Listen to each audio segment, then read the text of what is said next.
राम शबरी की कुटिया में गए थे। यह प्रसंग तो लगभग सभी राम कथाओं में है, लेकिन उन्होंने वहां शबरी के झूठे बेर खाए थे, यह कहीं नहीं लिखा हुआ मिलता है। राम कथा को लेकर जितनी भी प्राचीन रामायणें लिखी गई हैं, किसी में शबरी के झूठे बेर खाने का प्रसंग नहीं है। सब में यह जरूर लिखा है कि राम लक्ष्मण सीता की खोज करते करते शबरी की कुटिया में गए थे। उनकी प्रतीक्षा में व्याकुल शबरी ने उन्हें कंद मूल फल खिलाए थे। इसके बाद शबरी ने उन्हें सुग्रीव के बारे में बताया और फिर चिता में प्रवेश कर गई। इसके बावजूद फिल्मकार रामानंद सागर ने अपने टीवी सीरियल रामायण में शबरी द्वारा राम को झूठे बेर खाने का दृश्य डाला। यह शायद उन्होंने 20वीं सदी में राधेश्याम कथावाचक की रामायण से संदर्भ लिया हो। राधेश्याम कथावाचक ने 20वीं सदी के पूर्वार्ध में रामायण को नाटक शैली में लिखा, तब उन्होंने भक्ति के साधकों के बीच चली आ रही इस कथा को जोड़ लिया। राम कथा पर विशेष अधिकार रखने वाले वरिष्ठ पत्रकार हेमंत शर्मा के अनुसार भक्ति काल में भक्त और भगवान के बीच कोई भेद नहीं हो सकता, इसलिए दोनों के बीच कोई दुराव छिपाव कैसा। इसीलिए सुख सागर में लिखा गया है कि भीलनी के झूठे बेर प्रभु राम ने चाव से खाए। वह बेरों को पहले खुद चखती है ताकि पता चल सके कि प्रभु को वह मीठे बेर ही दे रही है।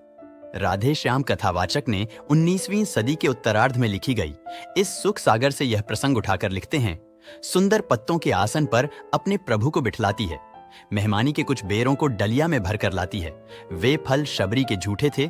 यह लिखा हुआ सुख सागर में है। हम भी कहते हैं जो कुछ है वह प्रेम और आदर में है। चूंकि राधेश्याम कथावाचक ने अपनी रामायण को हिंदी उर्दू मिश्रित खड़ी बोली में लिखा है, इसलिए बनारस से लाहौर, बंटवारे के पहले का पंजाब तक इसी रामायण के आधार पर रामलीलाएं होती थीं। इस रामायण को संवाद की शैली में लिखा गया है। इसके सारे प्रसंग जनता के बीच रच बस गए। राधेश्याम कथावाचक पारसी थिएटर वाले अंदाज में संवाद लिखते थे, इसलिए रामायण टीवी सीरियल में भी यही प्रसंग आए। इसके अलावा पहले भी रामायण को आधार बनाकर जितनी फिल्में बनी, उनमें भी इसी रामायण की संवाद शैली ली गई और प्रसंग भी। राधेश्याम कथावाचक ने फिल्मों के लिए भी काम किया था, परंतु इस रामायण में गहराई नहीं थी। इस वजह से जितनी जल्दी यह लोकप्रिय हुई, उतनी ही जल्दी इसे भुला भी दिया गया। जो कथित सेकुलर लोग राम को महज एक कथा या मिथक मानते हैं, उनके विचारों को छोड़ दें, तो भी कम से कम 5 रामायणें ऐसी हैं जिन्हें ऐतिहासिक संदर्भों में लिया जाता है। ये हैं वाल्मीकि रामायण, कंबन रामायण, रंगनाथ रामायण, कृतिवास रामायण और तुलसीकृत रामचरितमानस। इनमें से वाल्मीकि रामायण संस्कृत में, कंबन ने अपनी राम कथा तमिल में लिखी तो रंगनाथ ने तेलुगु में। कृतिवास की रामायण बांग्ला में है और रामचरितमानस को तुलसी ने अवधी में लिखा है। वाल्मीकि रामायण को सर्वाधिक प्रामाणिक माना जाता है और तुलसी की रामचरितमानस के राम मर्यादा पुरुषोत्तम से अधिक साक्षात विष्णु के अवतार हैं। इसलिए तुलसी के रामलीला करते हैं। उनमें अलौकिकता है और उनका हर कदम का भविष्य में एक अर्थ होता है। मगर इनमें से किसी भी रामायण में शबरी के झूठे बेर खाने का वर्णन नहीं है।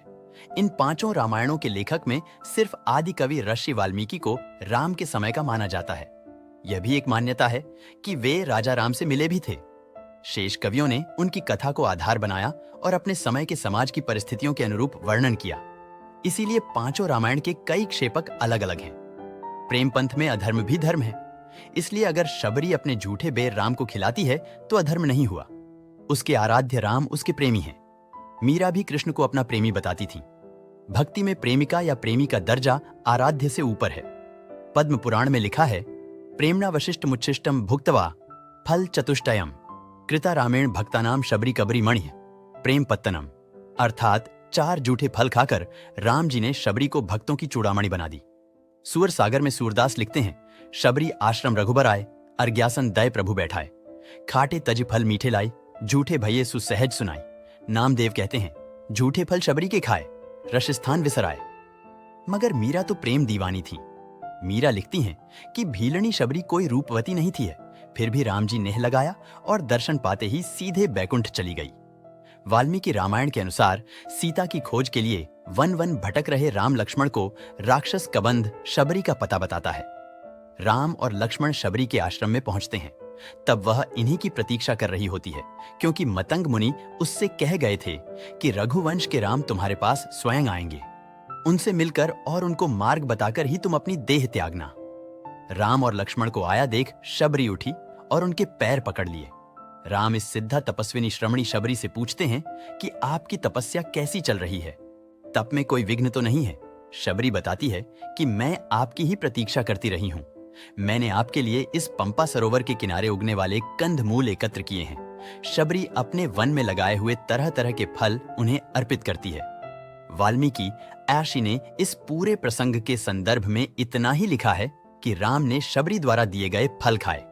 उसने राम को सुग्रीव का ठिकाना बताया और जलती चिता में प्रवेश कर गई। वाल्मीकि रामायण के सुंदर कांड में यही वर्णन मिलता है। उन्होंने झूठे बेरों का उल्लेख नहीं किया है।